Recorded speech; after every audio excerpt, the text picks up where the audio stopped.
In today's video, I'm on the Lone Star Grill Santa Maria. I'm doing prime rib using the rotisserie. Hey, this is Ricer from Dead Broke Barbecue of Wisconsin, and welcome back to the channel. But if you're new here, we try to help you enhance and amplify your backyard barbecue fun. Now, this is my first cook using the rotisserie, and I decided, hey, you're gonna be making one of these on Memorial Day weekend. You better test it out to make sure you can do it right. So we'll see what... itch. The frick? Get stung by a bee? So we'll see how it turns out. I'm not really that afraid. I'm just gonna keep my temperatures low and we're gonna do it slow. I started out with a whole 17-pound prime USDA prime rib. It's prime. It's prime rib. It's real stuff. Not choice. I cut it out of the cryovac and took some paper towel just to dry off all that excess moisture. And there wasn't much, but there was some on there. I typically trim up all the excess fat and silver skin so I can expose more meat because this is prime. This is prime grade.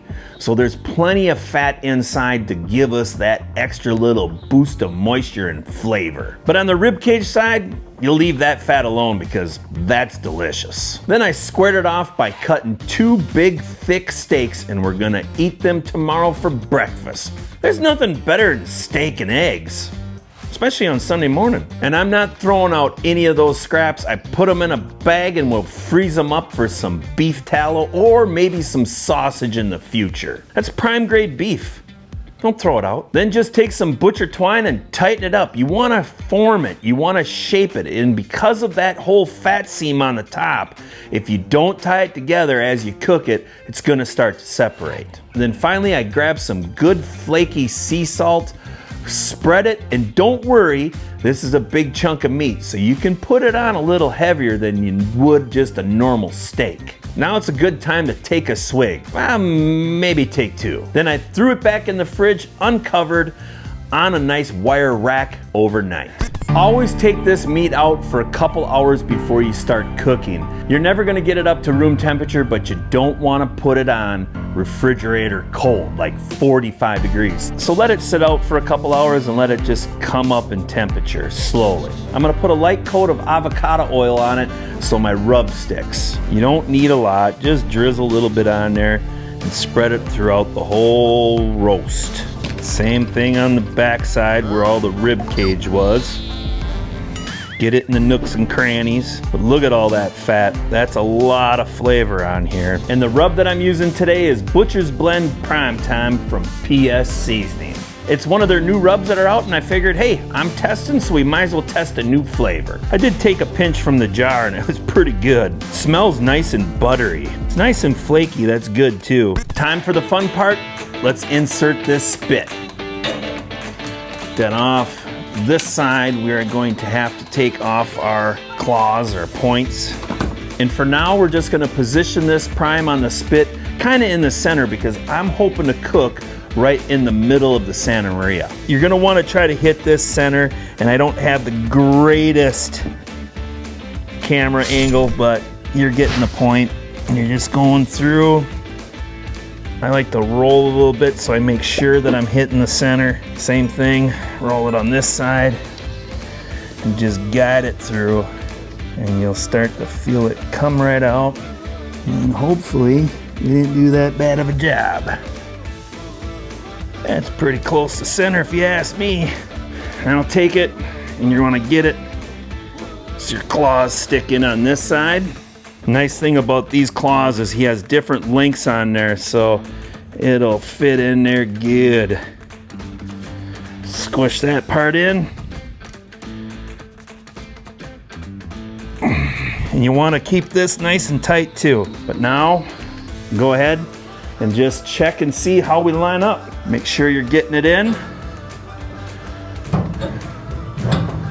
Now obviously I just have to adjust it and pull it over to the left a little bit. That's not a big deal. Loosen up both of these and we're just gonna push this prime to the left.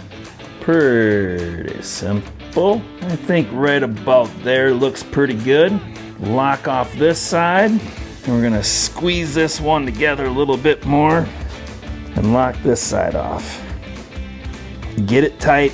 Take a pliers or even a fork if you want to. And get my bearing set. Plus, we might as well turn it on to make sure she's working. Oh yeah. Poof, that's gonna be incredible. I don't need to add the counterweight to this one. So grab the spit, get her out, and we're just gonna set it off the side until we get this Santa Maria fired up. To fire up the Santa Maria, I'm using B&B Competition Oak Briquettes. Compliments from my good friend Brian from Mad Horse Barbecue. And if you haven't checked out his channel yet, I'll put a link in the description below. I'm not using a full bag of the B&B, but we will use probably about a half to get this started up. Pour some right in the middle and I'm gonna become a fire starter.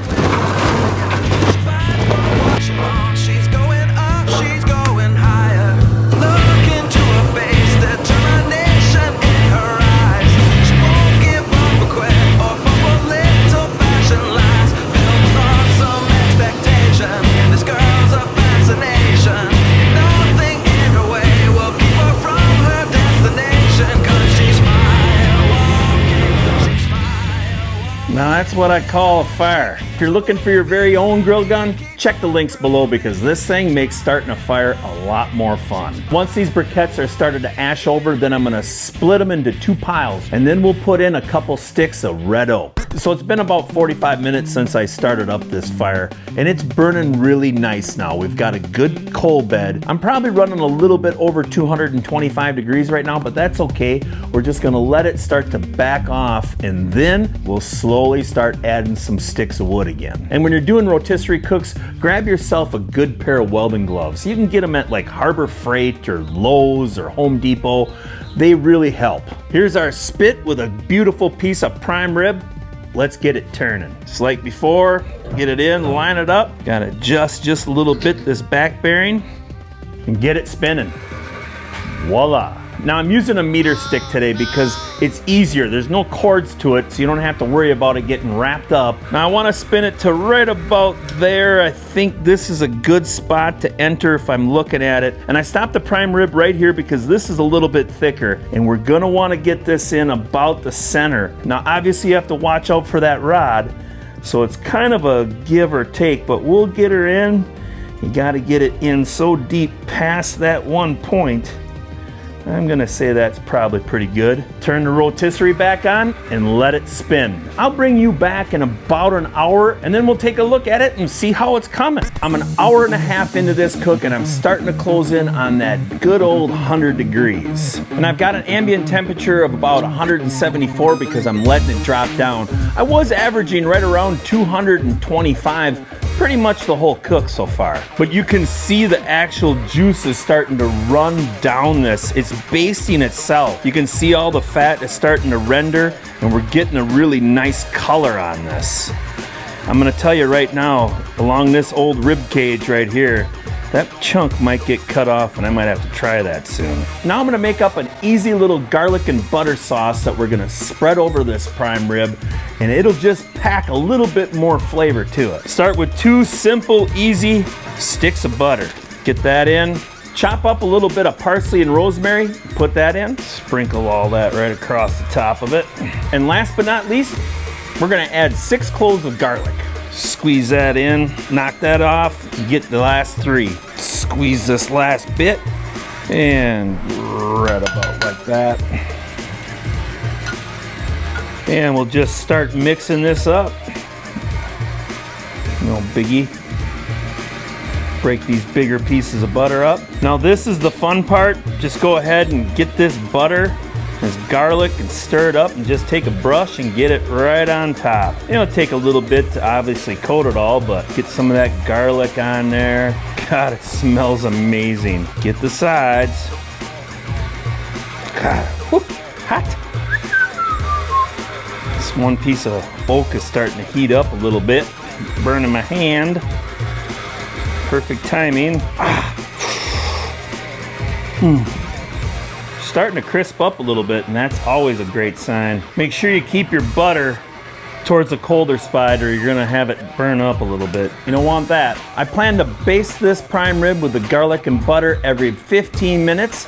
and I'll bring you back when we get close to that 120 degrees internal temperature. My meter said that it was at 120 degrees, but I stopped and checked and used my thermal pen, and it's reading 135. We got to get this off. Shut her down. Make sure you're using your welding gloves. Get this off and get her set right here. I don't think it's gonna be terrible, but it certainly isn't gonna be great. Unhook this clamp. Get this one unhooked. And we're just gonna pull her right out. Get her claws off from here. And we're gonna let this rest for about 15 minutes, and then I'll come back and we'll slice into it. I'm a little disappointed that I didn't check it around about 110 degrees with my ThermoWorks, but oh well, live and learn. We'll see how it turns out. This prime rib is rested for 15 minutes. I need to cut into it now or it's gonna carry over even more. But let's just go ahead, cut her where that meter stick was, see what we got. Oh yeah, she's a little overdone. We are too much, but I'm glad I tested it. It's not terrible, but it's not great at all. That's too done for me, but this will make great for sandwiches. We'll go ahead and slice off a little piece. I am really happy with the crust though. The crust turned out phenomenal. Yep, I hit one of the strings. Slice into this, but it's nice and juicy. Get a little bit of this spinalis. But I am disappointed. I don't usually cook prime rib like this.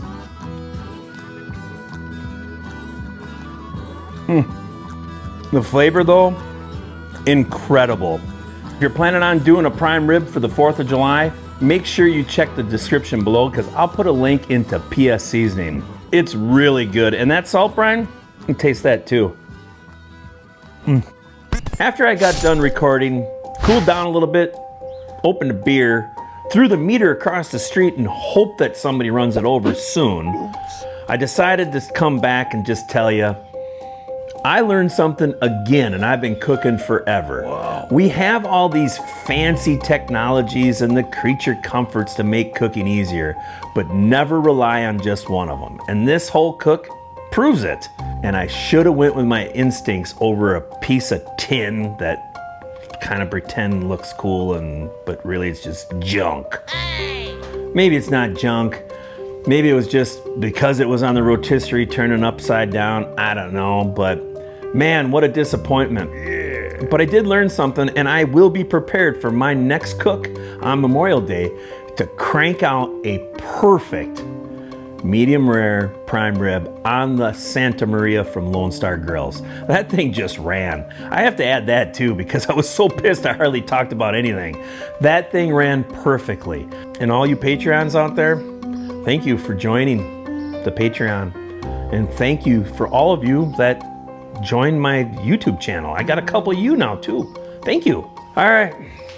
I'm done for real now. If you like this video, give it a thumbs up and become a subscriber. Turn on that notification bell because you don't want to miss my next video. And hopefully I don't fail next time. But I appreciate you watching, and I'll see you in the next video.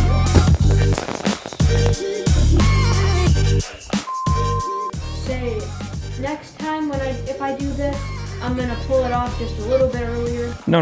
I'm just gonna say I'll never trust the meter again. My ThermoWorks MK4 thermal pen, I trust that thing.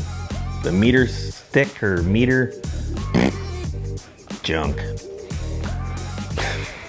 Or maybe mine's just bad. And I did have to call my good buddy Russ Jones and swear at him too. It wasn't his fault, I just swore when I was talking on the phone, so kind of a dirtbag. Oh well, you know, sometimes you're crabby and you need to vent. And what a better place to vent with another fellow YouTube barbecuer. It's life in the fast lane of YouTubing. Thank you, thanks for watching.